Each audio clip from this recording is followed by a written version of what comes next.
Mister ladies viewers அனைவருக்கும் வணக்கம். நான் டாக்டர் நித்யா, சித்தா பிசிஷியன். பற்களில் ஏற்படக்கூடிய பிரச்சனை, ஏன்னா இது தொடர்பான நிறைய பேருக்கு ஒரு சந்தேகம் இருக்கு.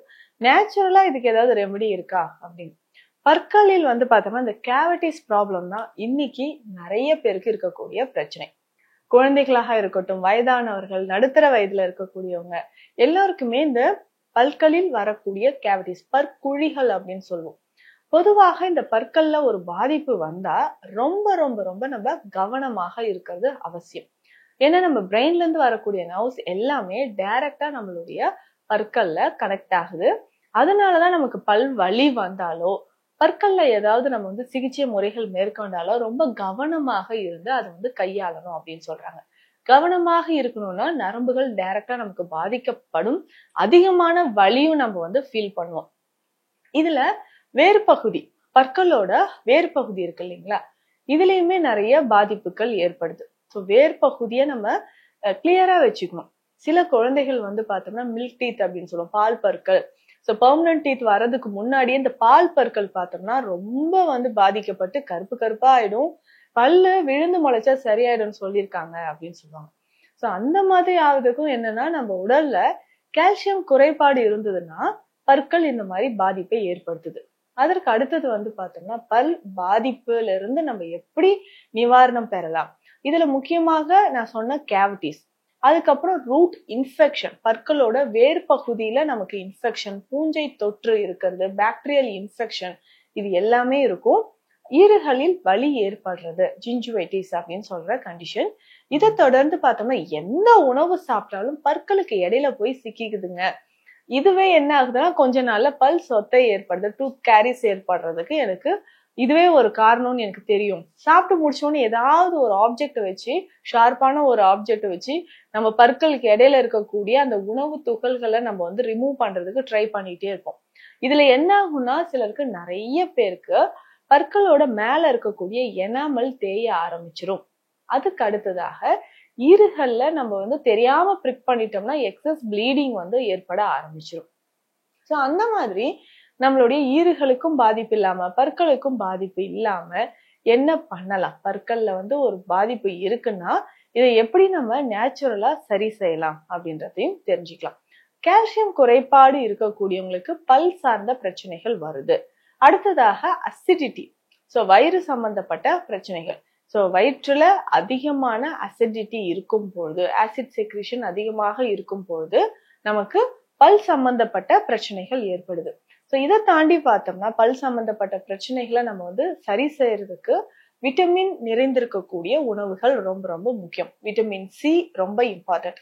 ஒரு சிலருக்கு பற்கள் ரொம்ப மஞ்சள் நிறத்துல இருக்கும், நாக்கு மேல நமக்கு ஒரு மாவு படிஞ்ச மாதிரி, வெண்மை நிறத்துல மாவு படிஞ்ச மாதிரி ஒரு பிரச்சனை நிறைய பேருக்கு இருக்கும். பேசும்போது இதனால என்ன ஆகும்னா ஒரு பேட் பிரீத் வர மாதிரி ஒரு நிலைமை இருக்கும். ஸோ பேட் பிரீத் அப்படின்னு சொன்னா நம்ம சுவாசத்திலேயே பாதிப்பு அதிகமாக இருக்கிற மாதிரி ஒரு கண்டிஷன். ஸோ இதை நம்ம சரி செய்யறதுக்கும் நம்ம கொஞ்சம் கொஞ்சமாக மாற்றம் கொண்டு இயற்கையான முறையிலேயே பற்களை நம்ம சரி செய்ய முடியும், பல் பாதிப்புகளை நம்ம சரி செய்ய முடியும். ஸோ பொதுவாக இதை தொடர்ந்து நம்ம ஃபாலோ பண்ண அதிகமான பலன்கள் நமக்கு கிடைக்க ஆரம்பிக்கும். சரி, எந்த மாதிரியான உணவு முறைகளை நம்ம ஃபாலோ பண்ணலாம்?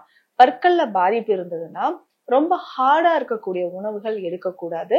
அதுக்கப்புறம் நமக்கு சோடா மாதிரியான உணவுகள் எடுக்கவே கூடாது, ஏன்னா பற்களை தரிக்க ஆரம்பிச்சிடும். ஸோ நிறைய பேர் ஆல்கஹால் நிறைய கன்சியூம் பண்றது, இல்ல இந்த மாதிரி சோடா இருக்கக்கூடிய கார்பனேட்டட் வாட்டர்ஸ் இருக்கக்கூடிய கூல்ட்ரிங்க்ஸ் குடிக்கிறது, காஃபி நிறைய குடிப்பாங்க, சுகர் நிறைய போட்டு. ஸோ இந்த காஃபி, டீ இதுக்கு அடிக்ட் ஆனவங்க, ஸோ அவுட் சைட் ஃபுட் நிறைய சாப்பிட்றவங்க, இந்த மாதிரி பிரச்சனை இருக்கிறவங்களுக்கு கண்டிப்பாக நமக்கு என்ன ஆகும்னா வாயில பிரச்சனைகள் ஏற்பட ஆரம்பிக்குது. ஸோ இந்த பிரச்சனைகளை எப்படி நம்ம சரி செய்யலாம்? இந்த பிரச்சனைகளை சரி செய்து நம்ம எப்படி ஆரோக்கியமாக வாழலாம்? ஏன்னா பற்கள்ல மட்டும் நமக்கு ஒரு பிரச்சனை இருந்தது, வலி இருந்ததுன்னா தாங்கவே முடியாது. தலையில இருந்து நமக்கு கழுத்து வரைக்கும், காது வலி வரைக்கும் நமக்கு அதிகமான வலியை கொடுக்குது. ஸோ இந்த கேவிட்டிஸ் இருந்ததுன்னா பேசிக்கா இதை சரி செய்ய முடியுமா அப்படின்னு பார்த்தோம்னா நம்ம உணவு முறையில கால்சியம் நிறைந்திருக்கக்கூடிய உணவுகளை எடுக்கிறோம். ராகி எடுத்துக்கலாம், மில்லட்ஸ் ரொம்ப இம்பார்ட்டன்ட். கீரை வகைகள், பிரண்டை மாதிரியான மூலிகைகள், ஸோ கள்ளி மூலியான் இந்த மாதிரியான மூலிகைகளை நம்ம பயன்படுத்தும் பொழுது பற்கள்ல இருக்கக்கூடிய கேவிட்டிஸ் நமக்கு கொஞ்சம் கொஞ்சமாக குறைய ஆரம்பிக்கும். சரி, இதற்கு அடுத்தது பார்த்தோம்னா வேறு என்ன பயன்படுத்தலாம்? பற்பொடிகள் அப்படின்னு சொல்லும் போது, பற்பொடி அப்படின்னு சொல்ற இந்த விஷயத்த நம்ம ஃபாலோ பண்ணும்போது, பற்பொடியை நம்ம எடுத்துக்கும் போது அது பற்கள், ஈறுகள், பற்கள்ல இருக்கக்கூடிய நரம்புகளை வலிமை சேர்க்கும். இதுக்கு பேசிக்கா நம்ம என்ன பண்ணலாம் அப்படின்னு பார்த்தோம்னா, நம்ம இந்து உப்பு கொஞ்சம் எடுத்துக்கணும். இந்துப்பு இதனோட பார்த்தோம்னா நம்ம திரிஃபலா பொடி, கடுக்காய், நெல்லிக்காய், தாண்டிக்காய், இது மூன்றும். அதாவது திரிஃபலா பொடி நமக்கு ஒரு 50 கிராம் அப்படின்னா உப்பு பொடி நமக்கு 10 கிராம் தேவைப்படுது. ஸோ இதனோட வாய்விடங்கம் பொடி, அதுக்கப்புறம் வேப்ப இலைகளோட பொடி, ஸோ இதையும் இதனோட சேர்த்துக்கணும். அதற்கு அடுத்ததாக கொட்டைப்பாக்கு. இந்த கொட்டைப்பாக்கு அப்படின்னு சொல்லக்கூடிய மூலிகை பார்த்தோம்னா வாய்ப்பகுதியில இருக்கக்கூடிய துவர்ப்பு சுவையை முற்றிலுமாக அது வெளியேற்றக்கூடியது.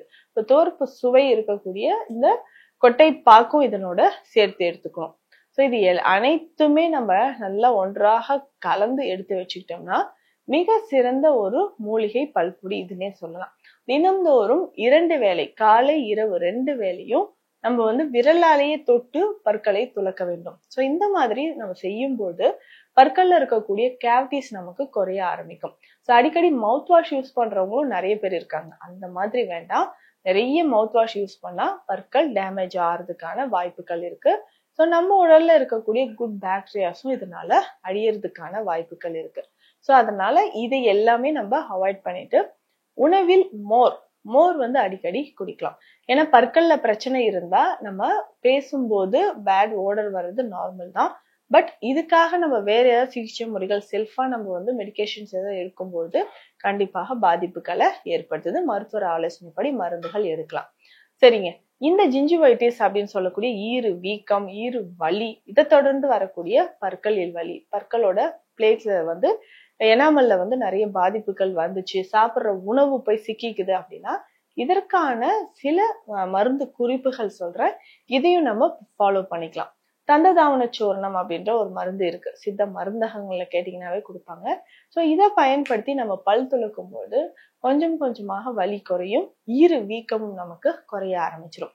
சரி, இதை தொடர்ந்து நம்ம என்ன பண்ணலாம் அப்படின்னு பார்க்கும்போது உணவு முறையில கால்சியம், விட்டமின் சி, B12 இது மூன்றும் இருக்கிற மாதிரியான உணவு முறைகளை நம்ம ஃபாலோ பண்ணும்போது கொஞ்சம் கொஞ்சமாக பல் சம்பந்தப்பட்ட பிரச்சனைகள் நமக்கு குணமாக ஆரம்பிக்கும். முக்கியமான ஒரு விஷயம் oil pulling. So oil pulling அப்படின்னு சொல்ற இந்த மெத்தட் தினம்தோறும் காலையில பயன்படுத்தலாம். இதனோட கொஞ்சமா ஒரு 1/4 டீஸ்பூன் அளவுக்கு சீரகம், ஒரு ஏலக்காய் சேர்த்து பொடி செய்து இந்த பொடியை வாயில போட்டு நம்ம சூயிங்கம் மாதிரி மென்னுகிட்டே வரணும். ஸோ அப்ப அந்த டைம்ல என்ன ஆகும்னா பற்கள்ல இருக்கக்கூடிய கேவிட்டிஸ், வலிகள் நமக்கு குறைய ஆரம்பிக்கும். ஸோ தொடர்ந்து இந்த மாதிரியான விஷயங்களை ஃபாலோ பண்ணணும். ஆயில் புல்லிங் ரொம்ப ரொம்ப இம்பார்ட்டன்ட். ஸோ தொடர்ந்து ஆயில் புல்லிங் பண்ணணும். அதனோட வேணும்னா ஏலக்காயோ இல்ல கிராம்போ சேர்த்து நம்ம பயன்படுத்தும் போது இந்த ஆயில் புல்லிங் அப்படின்ற ஒரு விஷயம் ஈறுகள்ல இருக்கக்கூடிய வலி, வீக்கம் இதை நமக்கு குறைக்க செய்யுது. முக்கியமாக அசிடிட்டி இருக்கக்கூடிய உணவுகள், கார்பனேட்டட் வாட்டர், கேஸ் நிறைய இருக்கக்கூடிய கூல்ட்ரிங்க்ஸ் குடிக்கிறது இதையுமே அவாய்ட் பண்ணிக்கோங்க. பற்கள் ஆரோக்கியமாக இருக்கும். ஸோ இந்த பதிவு உங்களுக்கு பயனுள்ளதாக இருக்கும்னு நினைக்கிறேன். மீண்டும் அடுத்த பதிவில் சந்திக்கலாம். நன்றி.